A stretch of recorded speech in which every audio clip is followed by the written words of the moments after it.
Influencer live streaming ISOSpeed menunjukkan pengaruhnya di dunia maya setelah berkeliling Asia Tenggara pada pertengahan tahun lalu.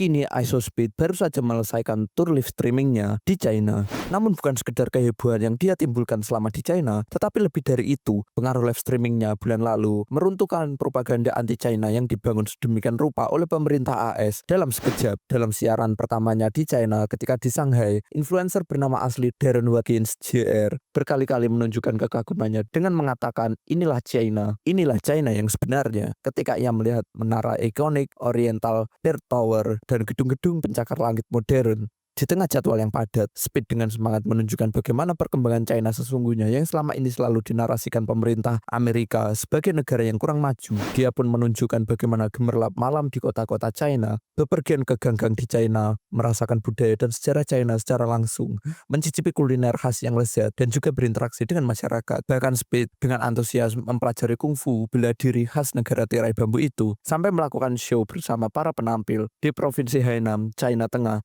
Speed mengunjungi kuil Shaolin untuk mewujudkan mimpinya sebagai seorang pendekar kungfu. Selain belajar tentang budaya masa lalu, Speed pun menunjukkan bagaimana kemajuan China yang jauh berbeda dengan Amerika ketika dia berkunjung ke Chongqing, kota futuristik di China. Dia sampai memuji sinyal 5G dan akses internet yang sama sekali tidak terganggu di seluruh penjuru China. Saking kagumnya dengan teknologi China, Speed mengunjungi pop-up store Huawei terbesar di China dan membeli ponsel canggih yang baru yang diluncurkan belum lama ini. Tanpa basa-basi dia pun menanyakan harga dan membelinya. Sama halnya ketika dia diundang untuk melihat mobil listrik buatan China. Speed dengan wajah kaget, bingung melihat sebuah mobil mewah tak berawak bisa memarkir sendiri. Lalu mobil mewah yang bisa berjalan di air maupun di darat. Bahkan mobil listrik yang kecepatannya bisa mengalahkan Lamborghini-nya yang ada di Amerika Serikat. Walaupun ia membeli produk-produk tersebut, sayangnya Speed harus menerima kenyataan bahwa perang ekonomi antara Amerika Serikat dan China membuatnya tak bisa menikmati teknologi tersebut di kampung halamannya. Tak disangka efek live streaming Speed selama 6 hari di China menimbulkan pro kontra di media sosial. Banyaknya hal yang ditunjukkan Speed dalam live streamingnya yang tak sesuai dengan propaganda yang diluncurkan Amerika Serikat selama ini, membuat orang bertanya-tanya apakah Speed disponsori oleh pemerintah China untuk mempromosikan negara tirai bambu itu. Namun kabar itu ditepis oleh tim dan manajer Speed. Dan selama di China, Speed tak menerima uang sepeser pun dari pemerintah China.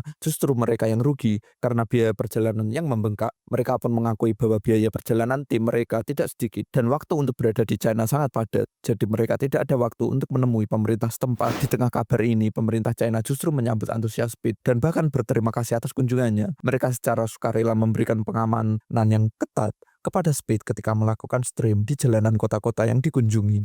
Sebagai ungkapan terima kasih karena menjadi diplomat dadakan dan mempromosikan China ke seluruh dunia, Speed pun diberikan jaminan multiple entry travel visa ke 38 kota di China selama 10 tahun oleh pemerintah China. Dia pun dijanjikan keamanan dan kenyamanan ketika kembali lagi ke China untuk melakukan live streaming atau sekedar berlibur. Sementara itu pemerintah AS dan China sendiri saat ini tengah berseteru saling menaikkan pajak ekonomi yang membuat perekonomian dunia terguncang selama beberapa hari terakhir. Dan demikian pembahasan kali ini. Terima kasih sudah menonton sampai habis dan jangan lupa untuk like dan subscribe dan sampai jumpa.